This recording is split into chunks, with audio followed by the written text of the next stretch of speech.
42 Storm Track Severe Weather Update. We'll get you back to your regular programming in just a moment. Breaking news right now, though. We're waiting on a statement from Vestavia Hills city leaders regarding that flash flooding that has completely submerged parts of Highway 31 and several parking lots. We've been covering this for you at CBS 42.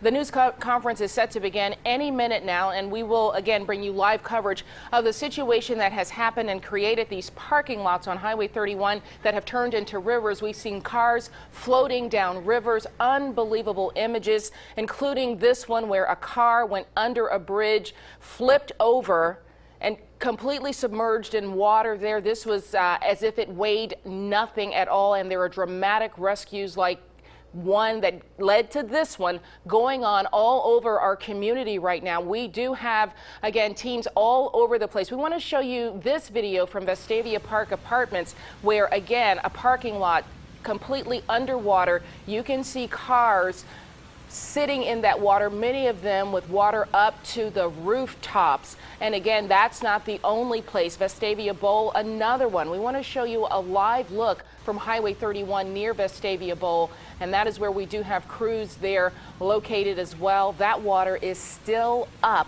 Our team has been out there covering this. It's receded some, but you're looking at the aftermath right there. Our meteorologists have been telling us about just how much rain we received in just a short amount of time. Again, this is near Vestavia Bowl. The water has begun to recede just a little bit. Those businesses, of course, certainly affected. I want to get us to our Storm Track weather team right now as we can talk about the amount of water we had in such a short amount of time that led to this flash flooding specifically in that area. Mark? Well, thanks, Sherry. And joining me is meteorologist Sarah Canty, and we've been discussing what is the difference between this and we've got a press conference. We're going to join that. We'll get back to this in just a moment. Let's go live with the press conference. We've experienced this afternoon is a weather event that I think is unprecedented in Vestavia Hills.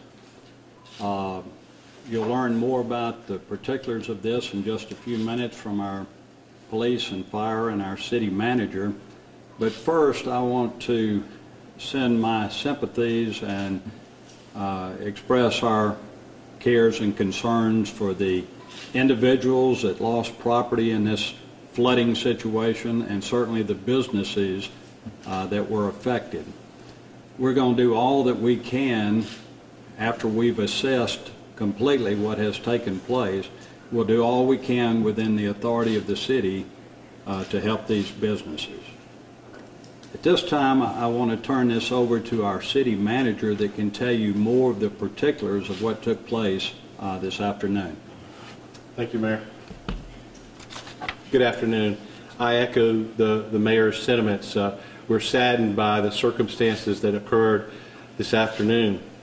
At approximately 12:30 today, this afternoon, rain began to fall in Vestavia Hills, and we have reports that over the course of a 1-hour period, we had between 3 and 5 inches of rain just over an hour period in Vestavia Hills. The rain that sat in one particular area of Vestavia Hills, namely the Highway 31 area, created a very serious condition where there was threat or risk of serious property damage and potential injury and loss of life.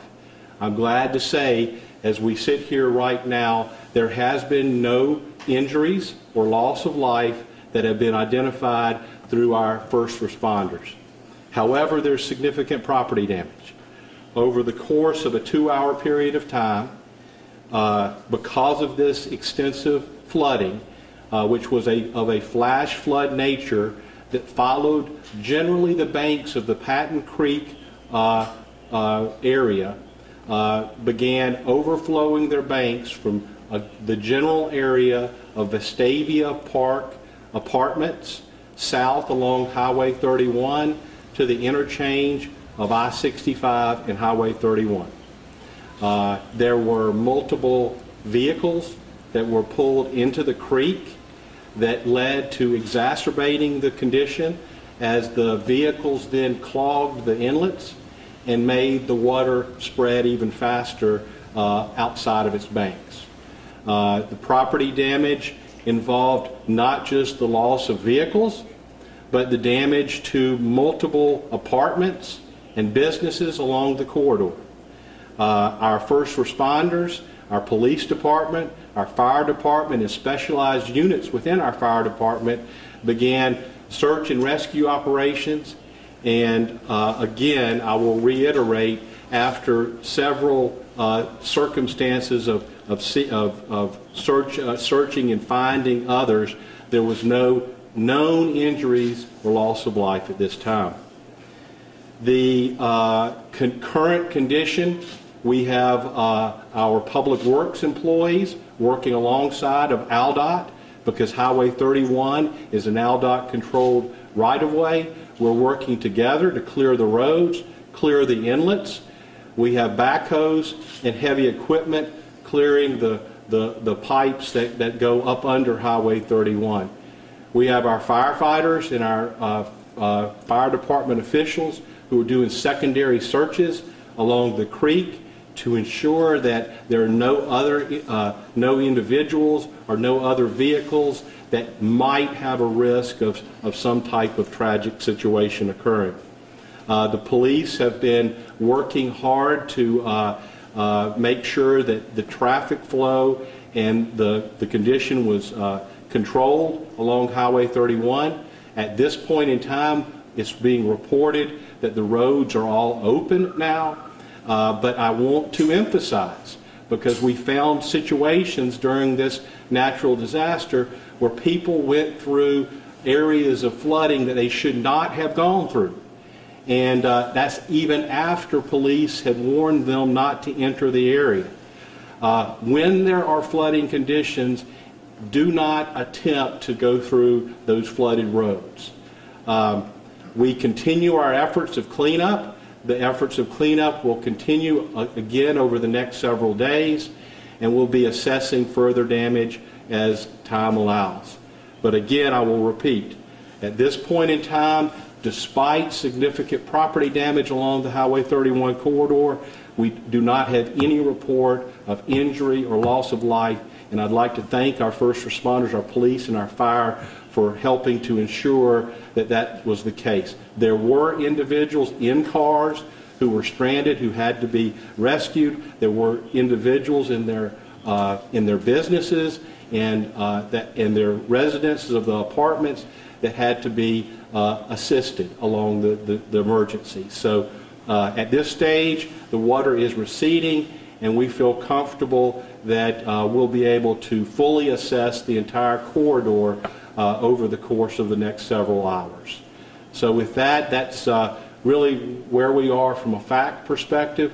We will take questions. I have representatives from our police and our fire department here, and I'll answer, or the mayor will answer any questions that you have. Michael Clark with CBS 42. Is there anything that the city can do, proactively to kind of keep some of these areas from flooding, whether it's cleaning these ditches or anything like that that would alleviate some of these problems going forward? The area of South Highway 31, is anybody that's lived in the Birmingham area knows, it is a recurring flooding area. It is a floodplain. When you have rain of the nature that we had today, pushing what some will say 4 inches over an hour, there is no system that can manage that. This was a flood of unique coincidence. And what we have to do, and what we do continually do, is monitor that area with interjurisdictional resources. You have ALDOT, you have the county, and the city, who are all maintaining those. So yes, we monitor that, but I want to emphasize, today's event has been one that everyone who's lived here their entire lives will say they've never seen anything like this, with the amount of rain in a 1 hour period of time. And so, but we will continue to do our efforts to maintain the infrastructure as we can. What is the most amount of rain that the system can handle in that time frame? I am not an engineer, and I'm not going to, in this position, be able to respond to that. But I can tell you that we've had very frequent rains over the last 6 months, and we've not had situations like this. And they've been heavy rains. The uniqueness of where that storm hit, and it sat over Vestavia Hills and generated that amount of rain, there is just nothing that could sustain that. You add to that fact that when the water gets out of the banks and pulls debris, cars, trailers, all sorts of property was pulled into that creek, and when those clog the culverts, that water has nowhere to go. And so I can't answer the direct question of what specific rain event, but our engineers can answer that. But just from common sense perspective, this was a storm of it's unprecedented. You mentioned property. Sorry, you mentioned property damage. Do we have an estimate right now, just looking firsthand, what that's going to be? We cannot guess what that is at this point in time. Our entire staff, we've assessed the flood area along 31. We've observed that the apartments had, on their first floor, had significant damage to those units.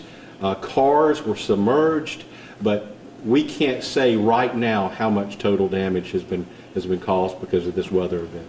Do you expect to see more damage as we go on?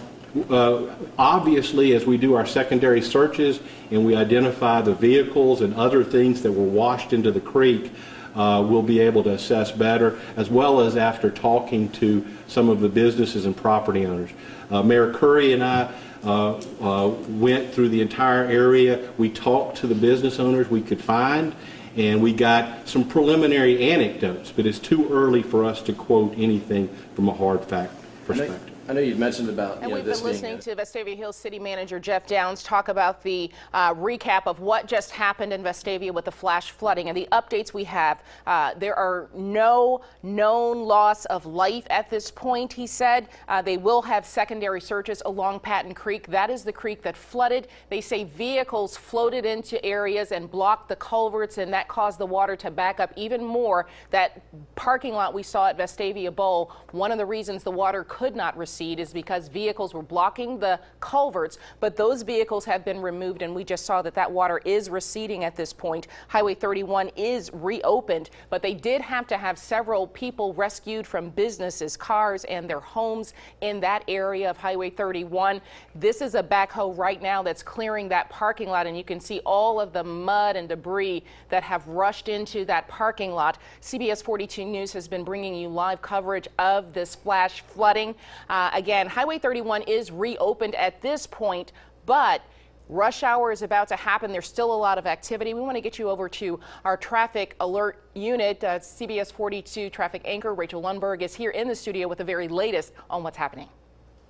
Thanks, Sherry. I want to show you my traffic maps and the delays that I'm tracking down getting to Alabaster already before rush hour. There's an accident and a lane closure on I-65. Major delays, stop and go traffic really backing up into Pelham. The accident is just south of your promenade exit there, the Alabaster exit 238. It's right near mile marker 237. The left lane is blocked. Alabaster police are on the scene and updating us, but you'll definitely want to take Highway 31 to get home to Alabaster or Calera, Clanton area to avoid those delays. I want to step off and pull up a live look of Highway 31 right where that closure took place earlier. They have reopened all of the lanes and the delays are starting to clear out, but some other roadways to be mindful and cautious of if you typically take them this evening: Columbiana, Old Columbiana Road, Rocky Ridge, also Mockingbird Lane over in Northport was closed. You're looking live right now at Highway 31. This is where the closure was taking place, and they've reopened this just before exit 252 in Hoover this evening. So we'll continue to keep you posted on the delays. They've pretty much cleared out in that area. That's where that live shot was taking place. So we'll keep you posted on the accident down in Alabaster. Of course, Highway 280 is already a nightmare getting out past the summit, south of 459 and toward Highway 119. On my social media, I'm posting updates. So search the hashtag realtimetraffic42, download the app, and we'll send you a push alert as soon as that accident in Alabaster clears. Sherry? Okay, thanks, Rachel. That will get you through the traffic. Now, one thing we heard from City Manager Jeff Downs is that people who live in that area know that it floods, but this is sort of unprecedented with the amount of rain we had and the amount of time. So let's get you to the CBS 42 Storm Track Weather Center, where they have been tracking just how much rain we got in very short amount of time. Well, as we were mentioning before the press conference, meteorologist Sarah Canty and I were discussing the rainfall. And what a lot of people don't understand is this happened within 30 minutes, and you've got some totals now that are actually higher. Bullseye, yeah, 3 to 5 inches of rain, and if you look at this map, it is just a bullseye right over Highway 31 right there. And when you're talking about a ground mark that's already saturated, we have 10 inches above normal here in the Birmingham area for this time of year, also 15.5 inches above normal compared to last year in Shelby County. So it is just a perfect storm when the ground is that saturated and you get 4 to 5 inches of rain in just 1 hour. That is just the perfect recipe for what we saw today. Yeah, and that's something that you just don't see very often. We had a couple of boundaries that merged here, and this fell right into place. All that moisture you felt over the past several days when it's so humid, well, a lot of that was turned into rain, but that was within a half an hour. So you figure 4 inches in a half an hour. In an hour's time frame, that's over half a foot of rain falling. That's why it was so epic to see so much rainfall and so much flooding in such a short order. Right now, things are much quieter, though, and we're in good shape at this point. There are still scattered showers that are tracking right now through western portions of Bibb County, also back up into Walker County, some of the locations you'll see affected by this before all is said and done. I'll have much more, though, on what tomorrow holds. All that's coming up in your Storm Track forecast at 5 o'clock. Sherry? Mark, and thank you. We want to wrap up just what happened. The city of Vestavia Hills recapping that they have had no loss of life known at this hour, but there are secondary searches going on along Patton Creek to make sure that that is the case after major flash flooding caused property damage to vehicles. And you can see now this live look at Vestavia Bowl in that parking lot where they are pushing out a lot of the mud. Cars were floated down that creek and blocking culverts, creating this mess and backing up that water, but the cars have been removed. The water is receding and the cleanup is going on. At this point, the city of Vestavia plans to continue to monitor the situation. Again, this is a CBS 42 News special report of breaking news of flash flooding in Jefferson County and the Vestavia Hills area. We'll see you back here for the news at 5 o'clock, and until then, you can follow it on the CBS 42 News app, especially to find out what's going on with traffic as we head into rush hour. This has been a CBS 42 Storm Track Severe Weather Update.